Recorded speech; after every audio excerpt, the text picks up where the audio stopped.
it's just a few more days until Black Panther: Wakanda Forever arrives in theaters. How excited are you for that? I am super excited to see this movie. Seeing that trailer, I cannot wait. One of the best trailers I think the MCU has ever given us, right? Absolutely, it is. When I played that trailer over and over, probably like 10 times because it was so powerful. Very powerful. Speaking of powerful, let's talk about a film by Ryan Coogler today. His 2013 biographical drama, Fruitvale Station.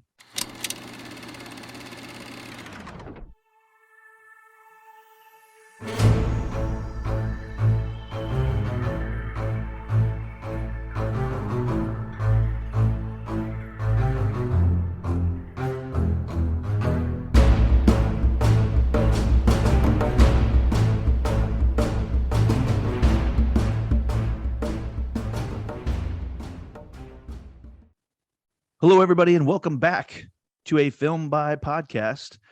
My co-host, Brad Kozo, has the week off, and graciously filling in for him once again, David Burns. Hello, Dave. Hello, it's great to be back again. It is always great to have you. I know the listeners love the Dave Burns episodes, and I'm sure they'll be happy with what we got coming up next season with a lot more Dave Burns. But That's right. But before we get there, let's get to Coogler. Let's do it. Fruitvale Station. Wow, what a powerful movie. Extremely powerful movie. You know, I'm embarrassed to say this, but I didn't know anything about this film. I had never seen this film.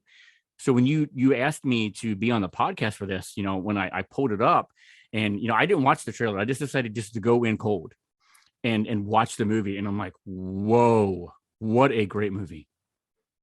I will share that embarrassment. I had not seen this. This is Ryan Coogler's directorial debut. Yep. And just getting excited for Black Panther: Wakanda Forever. I thought, wait, what did he? He just showed up. Like all of a sudden, he's a hit filmmaker out of nowhere. But everyone has a beginning. What was his first film? And like you, I saw Fruitvale Station. I was like, okay, what's that about? Michael B. Jordan, and I'm a big fan. I've talked about him before on the podcast. Love his work. So I was like, let's talk about this one. Now, Dave, before we get into this, there's probably other people that haven't seen it. Yeah. I feel like we can't do this story justice. We can't do this film justice without talking about it in detail. Right. So obviously, it's 2013 when this comes out. It is based on a true story. So if you haven't seen this movie, if you don't know what it's about, and you want to go in, you don't want us to spoil the movie for it, I'd tell you, hit pause on this episode and go check it out, and then come back to us, because we got to talk about it in detail, right, Dave? Yeah, I mean, I completely agree with you. I'm glad I went into this film cold, because knowing nothing about it, because it made it even more powerful to me. So yes, please put this on pause if you've not listened to it or not seen it, and go watch it, please. Okay. Well, Dave, for those that don't mind the spoilers, can you give us a quick synopsis of Fruitvale Station? Sure. This is the true story of Oscar Grant, played by Michael B. Jordan, who is winding his way through a normal day of life, taking his daughter to school, dropping his girlfriend off at work, and preparing to celebrate not only the coming of a new year, but also his mother's birthday. He has struggled for some time, and recently losing his job is trying to find a new path for himself while avoiding going down the same one as before. He is a man who has a great heart, who cares about people who cross his path, whether it's at a grocery store or a dog wandering alone. He deeply cares. He is unsure of where things are going, but one horrifying night at Fruitvale Station will change everything forever. Fantastic, Dave. Thank you for that. Yeah, I couldn't believe I went into this. I didn't watch the trailer. Nope. I didn't know about Oscar Grant, Oscar Grant, and all I knew was Ryan Coogler's directorial debut and the poster with Yep. Michael B. Jordan, just profile shot. Not to jump in, but after seeing this movie, I can see why Coogler had became so popular so fast. Oh, Because absolutely. this movie just blew me away. I mean, it was just phenomenal performances across the board, directed extremely well, just put together as a great. I believe it was an independent film. Yeah. I just cannot speak highly enough of this film. Yeah. Listeners, I'll tell you right now, if you have not seen this, and again, jumping ahead, it's on Amazon Prime right now. So Prime listeners, you've got access to it. I know it's on a lot of the other streaming platforms to rent for like $2.99, $3.99, which is worth it. I feel it's a must see movie. Honestly, it is. Which is why I'm so embarrassed that I've never seen it before. Yeah, because after seeing it, it's like everybody needs to watch this film. Well, that's the thing. That's one of the reasons why we kind of went with the format that we do on this show. Yeah. We're looking for those underrated movies from great directors, and sometimes they get by you. They do. Yeah. Ryan Coogler. Everyone you automatically like. I love Ryan Coogler. I love everything he's done, but then you have to ask yourself, have you seen everything he's done? Right. And that's when we find Fruitvale Station. So I'm glad for the opportunity to talk about it. Honestly, I am too. It's one of those things that like you go along, you see all these movies because we watch a lot of movies. That's what we do. But you find that one film that you don't know anything about. It just comes out of nowhere for you, and it's just like that sweet candy that you find in a store. Man, you're like, wow, what a phenomenal experience in watching that, and that is exactly what this movie is. Well, I want to get into the cast a little bit. I've been a fan of Michael B. Jordan since the days of Friday Night Lights. I don't know if you remember. Oh yeah, I do. His character on that. Always been a fan of him. So when he hit the movie screen with Black Panther and Creed, I'm like, yes, I'm glad to see this guy is doing great. He's doing great movies. So for me, the real treat here was seeing a Michael B. Jordan film that I had never seen. Yeah, and seeing a great performance. I mean, he's amazing in this. He's like Denzel Washington, and I'm going to say it now. I think he's the next Denzel Washington. I agree. He can melt into a performance, and because he's so natural that you forget who you're watching. He's phenomenal, and he really proves it in this movie. His performance in this movie there are moments where his sweetness is on full display. Yep. He's so tender.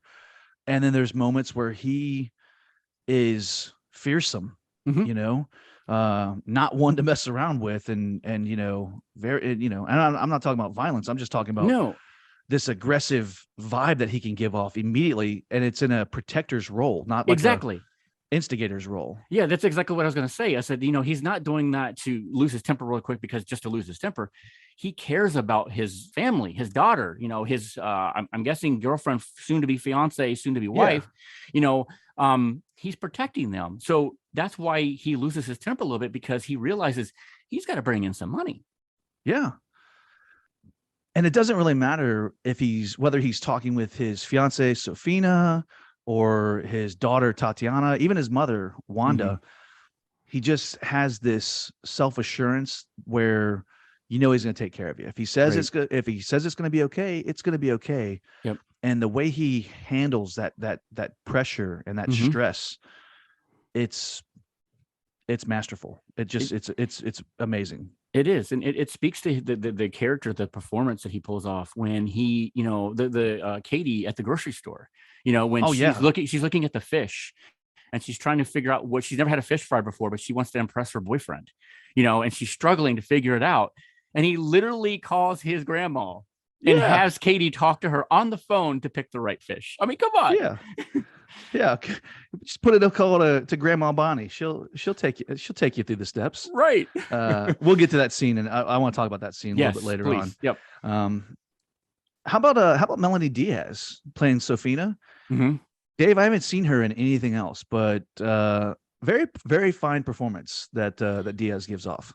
Yeah, I think she does some TV work, but I've never seen this actress before. But yeah, I think she did a fantastic job as the girlfriend of Oscar. Yeah, I mean, I believe their relationship. Yeah. You know, because it's not just like it opened this movie opens up, with the voiceovers that they have about their the New Year's resolutions, which like is a very cold opening. Loved it. very cold opening. Loved how they did that. Yep. But also you see like their struggles of what the relationship is all about, because I mean, let's face it, Oscar is, we root for him through this whole movie and we love the character, but he's a flawed individual. Yep. He has lied about his job. He has been, there's been some infidelity. Yep. And to see those conversations happen between Jordan and Diaz, I mean, it's fantastic, because it almost plays out like a documentary, like you're watching real people talk about their life. Their performances were just so natural, and the chemistry was there between them. I mean, chemistry was there for everybody in this film. But yeah, I mean, you're right. It felt like you were watching a documentary just in a few moments of the lives of these two people. You really did. Absolutely. Yeah. Now, one performance that just blew the doors off this thing. I mean, you want to talk about gravitas. You are talking about Octavia Spencer playing his mother, Wanda. Yeah. Wow. She's great in everything she does. And she's been in a lot of stuff. She even does a lot of voice acting and stuff like that too. But yes, what a great actress to play the mother of Oscar. A great actress. Just the scenes where, I mean, whether it's the visits, we have a flashback where he's in San Quentin. Yep. And she's going to visit him. That scene where she is the calming presence. I love that. But the tough love that she had to show there. Yeah, man, I tell you, I mean, I was just like on the edge of my seat with her performance there, because you could just see in her facial reactions, her eyes, that she just had to go be, strict with him. This is it. I'm not coming to visit you anymore. Basically telling him, you got to get your life straight. Yeah. Well, she's not buying into his BS at that point. Right. Yep. And she's had it, and she expects more, she expects more from her son. This at the end of this movie, her performance with the doctors. Oh my gosh. Yeah, I know. Heartbreaking. I mean, absolutely heartbreaking, but the way she takes control of the family and the friends that are in that hospital. Yeah, because things were getting out of control. And she's like, you know what? No, we're not going to do this. Yeah.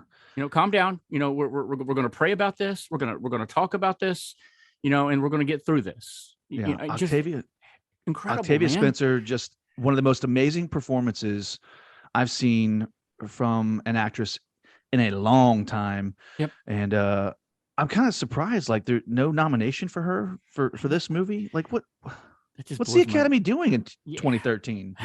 Not watching this, apparently. I guess not. I have no idea. But I do want to make a note here about, not Octavia Spencer, but the character of Wanda. I don't know if you know this, Jeff, but the real mom of Grant, Wanda Johnson, she makes a small cameo appearance in the film. Oh, you're kidding? She plays Mrs. Stacy at Tatiana's preschool. Oh, okay, the preschool teacher. Yeah, I thought that was really neat that they did that.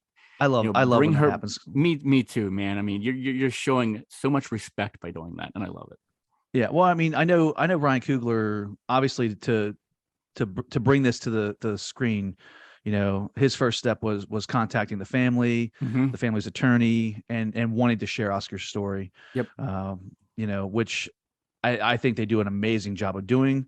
But I always love when real individuals that are a part of the story, when they take the opportunity to participate in whatever regard. And I mean, it's a small scene at the preschool, but fantastic. I'm just glad to know that she was part of it. So yeah, me too. Yeah. And back to Octavia Spencer. My understanding is this movie loses money midway through production, and Octavia Spencer forgoes her salary and works to raise money to keep it going. Yep. I mean, exactly what she did. What an amazing woman. I mean, know. she's incredible. When She's incredible. when you're part of a project like this, you realize the importance of that project. You see what it's going to do, the story it's going to tell, and the people that it's going to influence. So I am proud of some people who do that. Put aside of the finances that you could potentially make, and work your butt off to make sure the money's there to get that project done so that the world can see it. I thought that's amazing. Yeah. Well, before this turns into the Octavia Spencer hour, we'll Yeah. we'll move on because one other person I want to point out, Ariana Neal, who plays Tatiana, the daughter. This little girl is one of the most adorable little girls I've ever seen. She is. Just what a smart actress. I mean, to play, because there's a couple times she has to play scared and upset, and a couple times she gets to have fun, and she's incredible, right? Yeah. The part where she asked for the extra fruit snack, and Sofino's like, no, and then it gets snuck to her by Oscar. Loved that. Yeah, that scene is great because look, moms have got to be moms, and you don't need extra fruit snacks in your lunch bag. No, but the fact that they're able to establish that Tatiana is a daddy's girl, just in that moment where he's like sneaks the snack to her, don't tell mom, even when at the daycare when he picks her up, the whole the race, she's playing tag and no one can catch her, and he's just flat out burns her. Yeah. I'm number one. Dad's still undefeated. Yeah. I love that moment. It's so funny that you talk about that scene because, I made a note here to talk about that. When he goes to pick her up, you have that slow atmospheric steady cam shot where he's going through the school. And he goes out the back door and goes out to get her because they're playing in the back, the backyard there, I guess you would say, or the playground or whatever. And he goes and gets her, and then you're right, they have that race to get back to the car. I loved that scene so much. That's probably my favorite scene of the whole movie. Okay. Yeah. I mean, there's a couple really great scenes in this. Not one of my favorite scenes, but because it's got Tatiana in it, I want to talk about it real quick. Because we're talking about that whole daddy's girl vibe that the movie gives you. The teeth brushing scene. Oh yeah. Where I mean, just those cute looks that she's making in the mirror, like the silly faces that she's doing, and then her kind of looking after him like, hey dad, you had dinner too. Yeah. Dinner too. He's like, he's like, yeah, you don't want to go to bad breath. And, so she makes him brush his teeth with his finger. Yeah. Yeah. I just, those are just heartfelt moments that, happen in homes across America. Oh, and absolutely.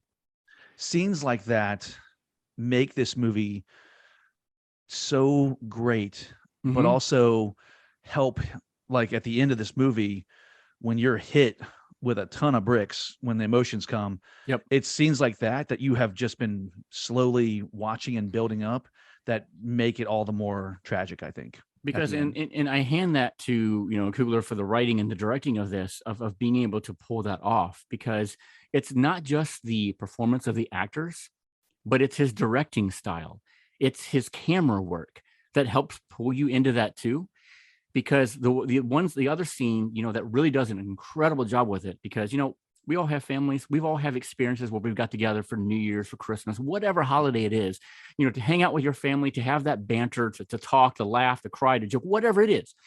But the scene where he goes to his mom's birthday party, you have all of those close-up shots, those interactions between, first the ladies in the kitchen, where they're trying to finish up it. And he's got like the blurry shots and like really close up shots where he'll go from one face to another face. And then, the camera moves around a little bit because he has a lot of hand to hand camera work in this movie. And it works so well because it pulls you in as an audience. It makes you feel like you are there, like that documentary style directing. And that made you feel like you were part of that family. It made you feel like you care about Oscar and what happens to him sooner than a movie. I thought that was incredible. So yeah, you were absolutely right about that. Yeah, the handheld filming from time to time, it absolutely works, especially at Wanda's birthday party, because that house is so small. Yep. And it's packed with family and it's packed with love. And it makes you feel like you're at a Christmas party, you're at your aunt or uncle's, or you're at a family reunion where you're bumping your shoulder to shoulder with people. Dinner table, most dinner tables have 4 seats, some 6. So, places like that, situations like that, people, plates are in laps, and you're just trying to find a spot to sit right. and, and just talk and be part of the conversation. Yeah, and we already talked about that chemistry between the actors, but it's all of them. You can believe that is an actual family right there with those actors.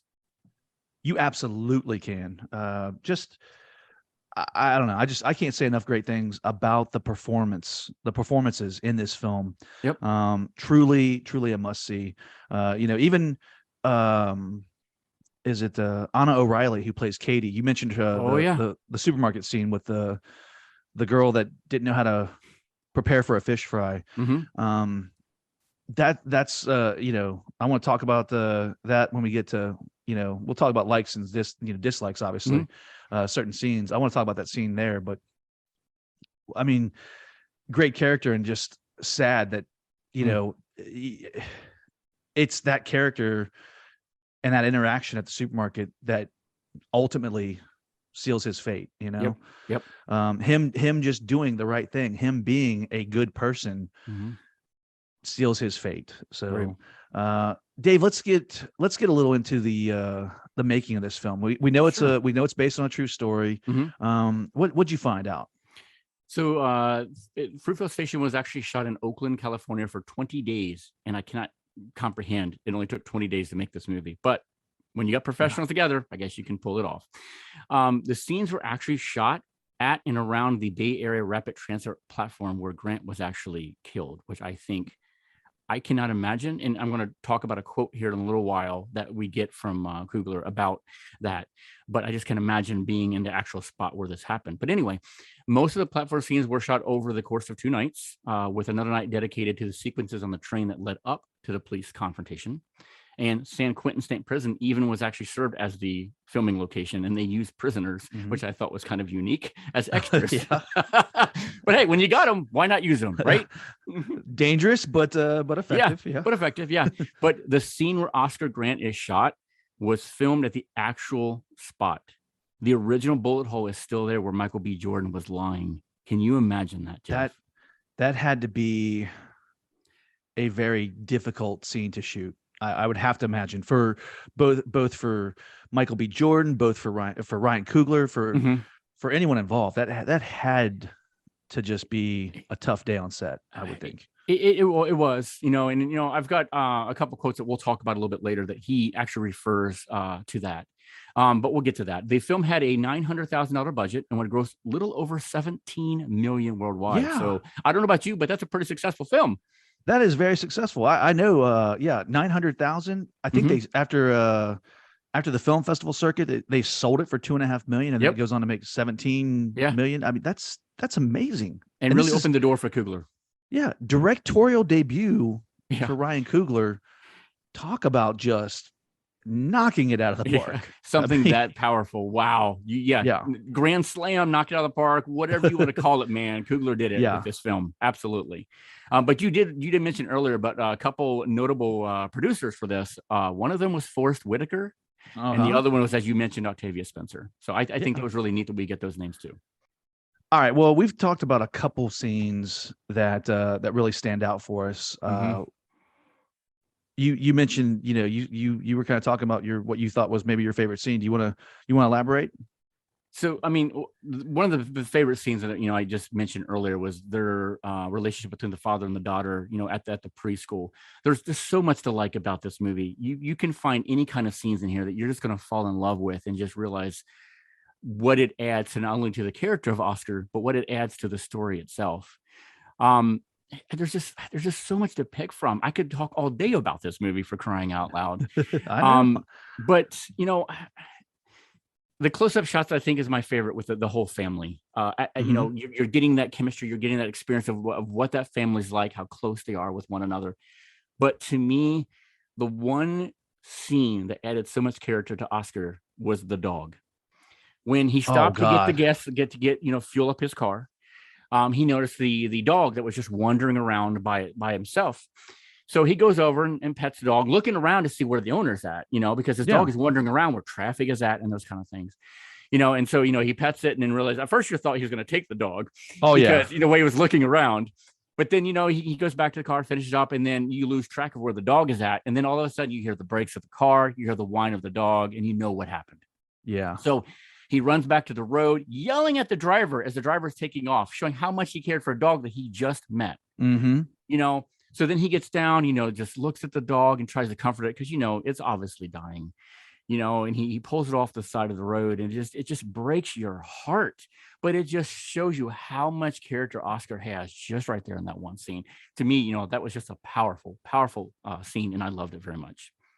There is that scene. What makes that scene amazing is it goes in a entirely different direction that you're not prepared for. Because like you, I was like, oh wait, he's looking around. Dog doesn't have a collar. Right. Tatiana's about to get a new pet. Exactly. This is gonna be, and I'm already in my head. I'm kind of chuckling. I'm thinking, I can't wait to hear the conversation between him and Sofina about how are they gonna, where's the dog gonna be, and how they're gonna feed it, and all this kind of stuff. Right. And just the tragic ending for this poor animal, and just how he reacts. Just it's a gut wrenching moment. Yeah. Just to see, anytime you see an animal, suffering, it's going to be hard to watch. But again, it speaks volumes to what kind of character that this individual has. It does. I want to talk about one of my favorite scenes, which we kind of touched on, is the supermarket scene, because early on, he's heading into work. We understand, he's lost his job. We know that. But his family doesn't know this at this point. And he's just there to try and get his job back, just to try and work with the boss.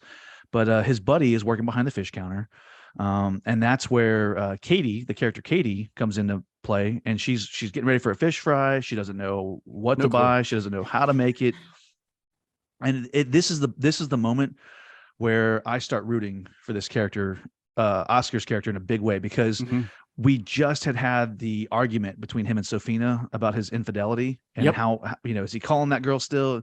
So you're like, okay, well, is he a good guy or is he not a good guy? And you really don't know how to feel about him. And then when he starts kind of interacting with Katie, you're like, here we go again. You're like, okay, so come on, dude. Are you really that guy? But then you find out, oh no, he's not. He is a genuinely caring individual, because he's just trying to help out a fellow stranger, to the point, like you said, he calls his grandma, Grandma Bonnie, and then he even puts Grandma Bonnie on the phone with this stranger, Yeah. Can't even ask, what's her name again? Yeah. What's her name? And he goes, Grandma Bonnie. She's like, hi, Grandma Bonnie.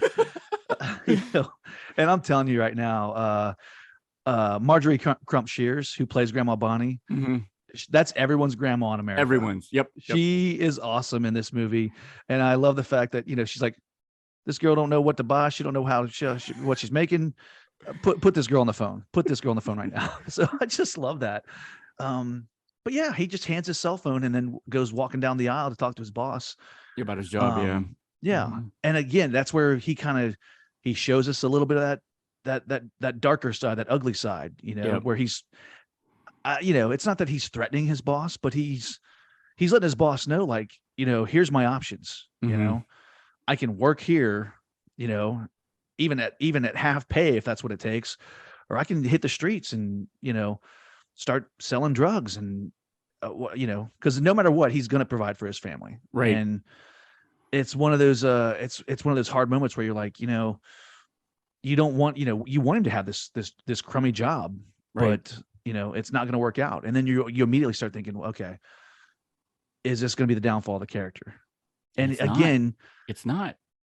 Let's talk about the other scene at the beach, because that's a redemptive moment, right? Yep, it absolutely is.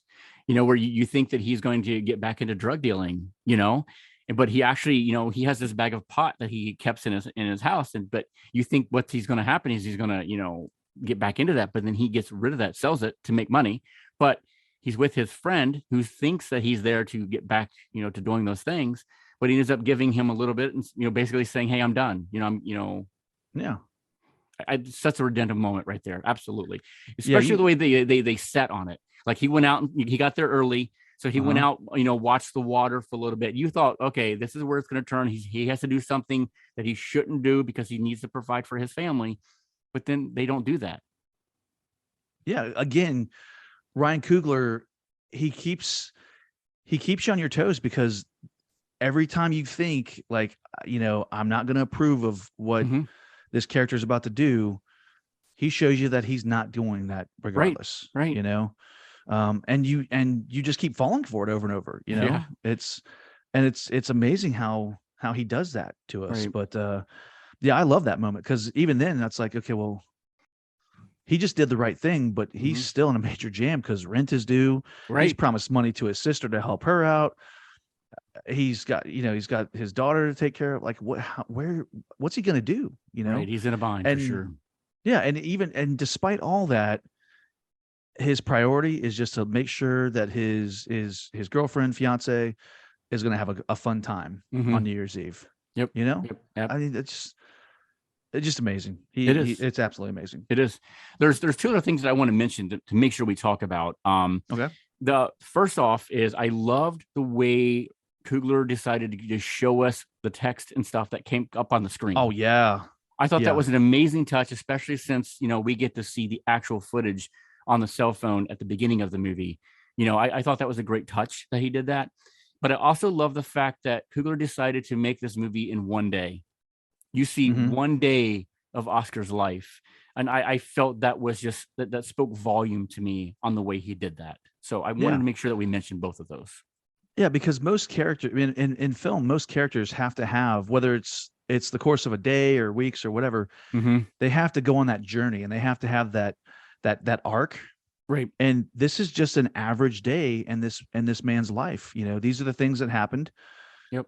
And despite that, it's enough. We don't need an arc, No. And he didn't need that redemptive story trope, because he found redemption regardless, Right. So I love that about this movie. Me too. So many good things, Dave, but anything that you didn't care for in this movie, scenes or performances? I really had to look and think hard to find anything that I disliked in this movie. The only thing, and this is very minor, is I wish we would have spent a little bit more time with his his friends and his fiance girlfriend when they went into the city before the incident. That's the only dislike I have. I'll tell you, the film does ramp up really quick there once they get on the once they hit the BART. But and this isn't a long film either. No, I mean, 85, 90 minutes, I think. Yeah, it's about maybe like an hour. Yeah, maybe 90 minutes. Yeah. So I could see that. I agree with you. We could have spent a little more time with them. Again, man, another scene that just talks, what just shows what kind of person this guy was.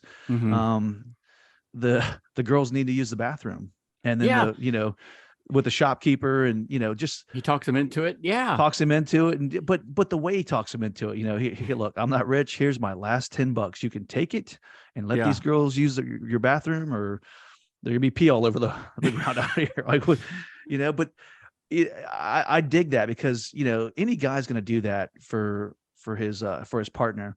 Yep. But the fact that two strangers come walking up, and he sees that the woman's pregnant and she's got to go, and he's like, he immediately goes to action, knocks on the door. Knocks on the door. We got one more. Yeah. That I think that, if you're asking me, like, you can have that scene or you can have more interaction with his friends. I'll take the scene with the shopkeeper and the girls need to use the bathroom. Absolutely. Because his friend,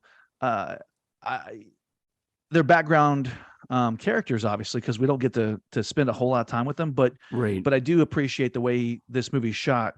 In just the short time that they're available, this is a tight group of friends. And they've been together for a while. Yep. Yeah, and they have been together definitely for a while. So I dig that about it. Yeah, me too. One thing I want to talk about real quick too, since we're talking about some of these powerful scenes and favorite scenes, you mentioned the beginning where we see the cell phone footage. I was really surprised to find out that's real. That's actual cell phone footage captured on New Year's Day, 2:15 in the morning, when Oscar Grant was murdered. Yeah, I mean, I didn't realize that. I didn't either. And then after watching the film, and then I did a little bit of exploration on that. I'm like, oh my gosh, that was the actual real footage of the incident. And it just that whole scene of when it happens, you know, you're already on the edge of your seat because you at the pit of your stomach, you know it's coming. And when it happens, you just from there all the way to the final shot of the movie, you are just on the edge of your seat. Just, you know, I was in tears. I don't know about you, Jeff, but when it happened, I was tearing up. And then they gave us the hospital scene with the mother, and just I was a mess by the end of this movie. And I just thought it was done extremely well. Oh, absolutely it was. Because even at the beginning, I don't know who's who sitting there. Right. And, you know, and you hear that pop and you know, and I'm like, okay, what's going on in this movie, or what am I about to see? And then you get the flashback where he's in San Quentin. And that's when my mind starts trying to put it together without, you know, because again, going in cold, not knowing what this movie's about. I'm thinking, is he going to end up in prison? Right. You know, is this all about him going back to prison? Did something happen on this platform and he's going to do something that is a mistake that puts him back in jail? And then to find out that, again, Ryan Coogler, you know, he shows you something over here, but what's really happening is over there. Yeah. So I wasn't ready for that. Then, you know, when you see him laying there and then they start going to work on him to save him, then I'm like, okay, well, how's this now? How, you know, and I'm right there with the characters in that moment, like in that waiting room, like, well, what's going to happen? How, you know, how's this going to end? Because we gotta, we gotta have where's our happy ending? Basically, there isn't a happy ending. There is not a happy ending in this movie. No. It has an important message, which is why everybody needs to see it. Yeah, the message, the message is it's very powerful, and it's very, you know, we've used that word. I've used that word quite a bit. We have this episode, but I don't know what other word, you know, is better, you know, for us to use. Absolutely. Coogler's just incredible. He is. And, you know, that leads me in. I talked about a couple quotes that I was going to mention earlier. And, you know, this is a perfect place that, you know, I can talk about those. So the first one, Coogler expressed his desire to make this film about Grant's last day. He says, I wanted the audience to get to know this guy, to get attached, so that when the situation that happens to him happens, it's not just like you read it in the paper. You know what I mean? When you know somebody as a human being, you know that life means something. And, you know, that speaks volume of how Coogler shot this movie right there. But the last quote that I have for him, this is the one that really drove home, because he talks about them filming at the actual place that Grant got killed. We shot here, BART station, for 3 nights after the station was closed.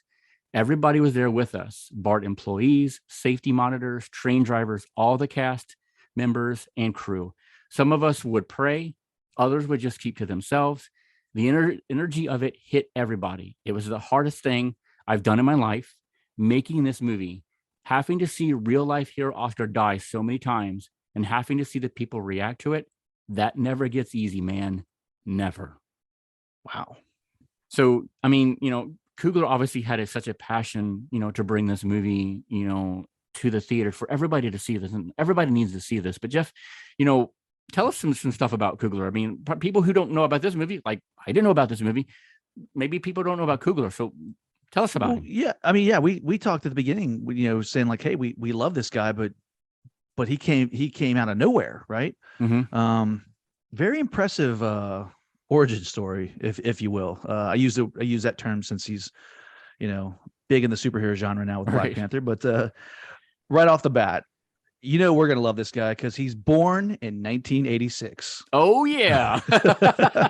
So that's already a good sign. Yep. And if you listen to our limited series, you know why I said that. But listen, athlete all through school, He attends St. Mary's College of California on a football scholarship as a wide receiver. Nice. And he has an intention of majoring in chemistry. Now Really? the football, chemistry. Yeah, he's like Peter Parker. Yeah. Okay. Here's what's really cool about St. Mary's. The football program encourages players to take a creative writing course. Coogler's work is praised in this class, and it's suggested by his teacher that he learned screenwriting. So that's where it begins. Now, sadly, St. Mary's cancels their football program in 2004. So Coogler transfers to Sacramento State, where he racks up 112 receptions for 1,200 plus yards, 6 touchdowns, and a whole lot of writing classes and a whole lot of film classes. So after he graduates, he's accepted into the 3-year master's program at USC School of Cinematic Arts. And Dave, that's where 3 of his 4 short films were nominated or won various awards. And there's a whole lot of awards, like when you read about what these things did. And like you mentioned, in 2011, Forrest Whitaker's production company, they're looking for new filmmakers, young filmmakers to bring in and see what they got. He takes a meeting. Ryan Coogler takes a meeting with Forrest Whitaker, and Fruitvale begins to grow. Wow. So, that's impressive, man. Very impressive. I would have never, ever have guessed a story like that about someone who ended up writing and directing films where he's at now. No way. Yeah. And here's what's cool about this guy. Here's what's really cool about this guy. His father worked with juveniles, like at-risk juveniles and stuff like that. Since the time he was 21, he has worked as a counselor with incarcerated youth at San Francisco's juvenile hall. So, just like his father, who had worked in the same occupation, he's doing something to give back and to help. Wow. What an impressive guy. I didn't know any of this about him, but I'm telling you now that I know all this, now that I see how, the talented this guy is. I mean, I knew he was with Black Panther and stuff like that. But I mean, now that I know where he comes from and what he's been through and what he does, and he gives back like this, man, it makes me excited to see other projects that he's working on. Yeah. Well, you want to talk a little bit about his filmography before we get to future projects? Sure. So, look, we already talked Fruitvale Station, his directorial debut in 2013. But I'll tell you when I took notice of him. I know what this is going to be. 2015. Dave, you've known me couple decades now, and know I am a huge fan of Rocky. Yep. I never thought I would see another Rocky film after Rocky Balboa, and thanks to Ryan Coogler, he takes the franchise in a whole new direction with a whole new character with 2015's Creed. Yep. Great movie. I love this movie. Love this movie. Yep. The fact that, and again, he teaming up with Michael B. Jordan again. I can't imagine anyone else playing the role. No, me either. Especially now that I've seen what Donnie's all about in these movies. Just sensational.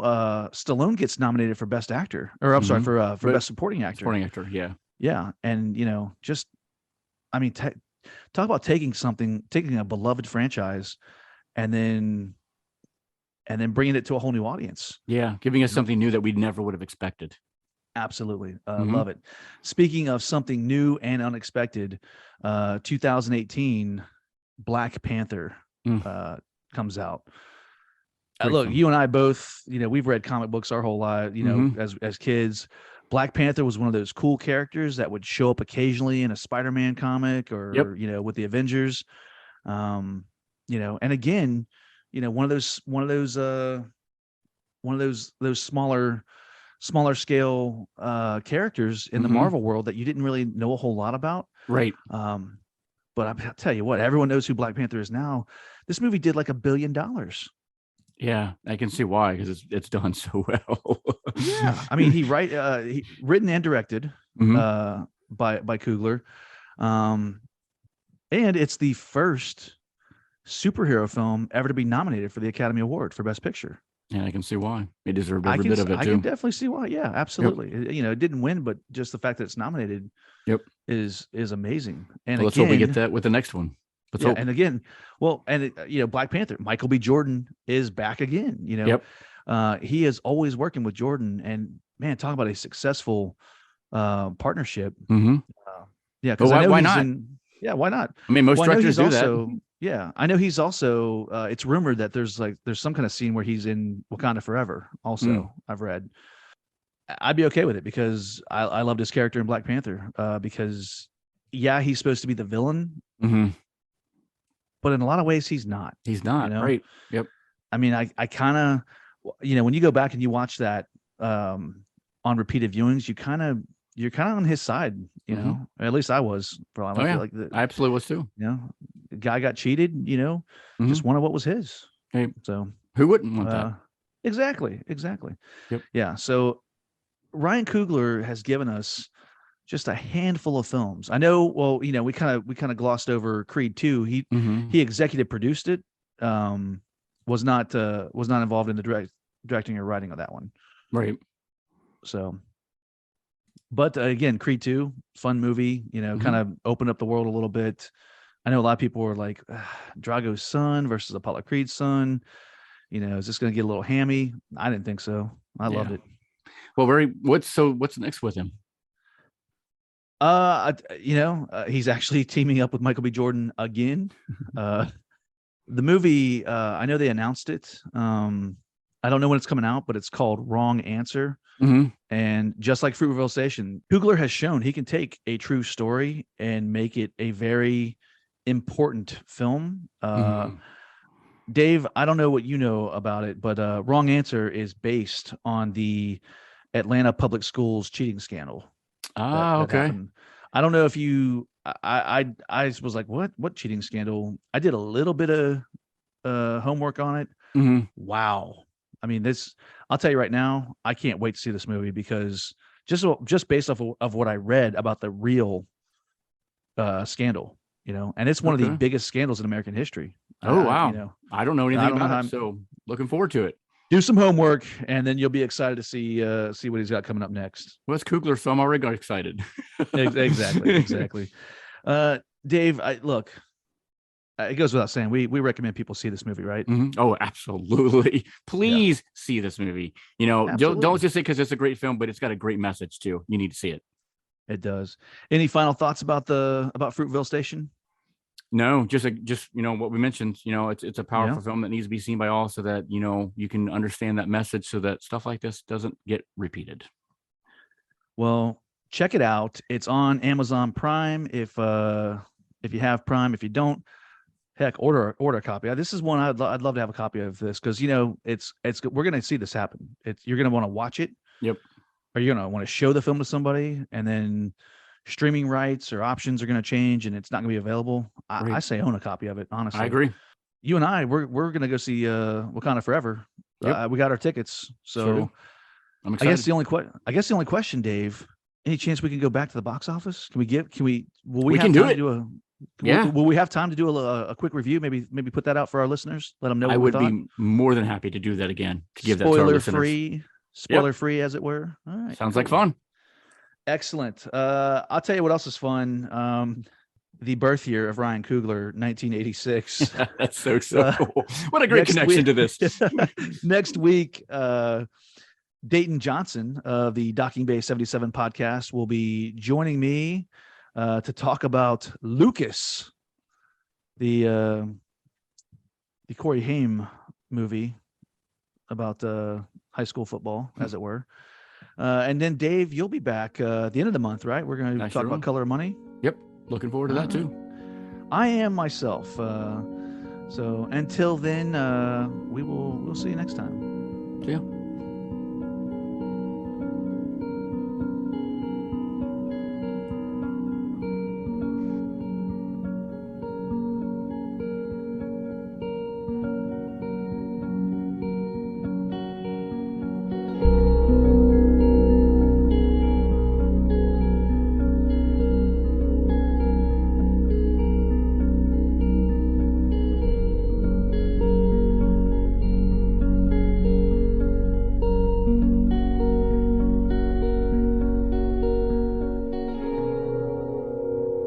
I screwed up again. I forgot all about like, hey, www.film. You know what? You can find us. You can You got this. Yeah. You just type it in. If you're listening to us, you already know where to find us. I have monumentally screwed up. Yeah, this one's been a little bit of a mess up today. My part, your part. It's like we've been all over the place. But hey, we got it. I think it's gonna be great. Come on. Come on. Come on. Feed me, Dave. Come on.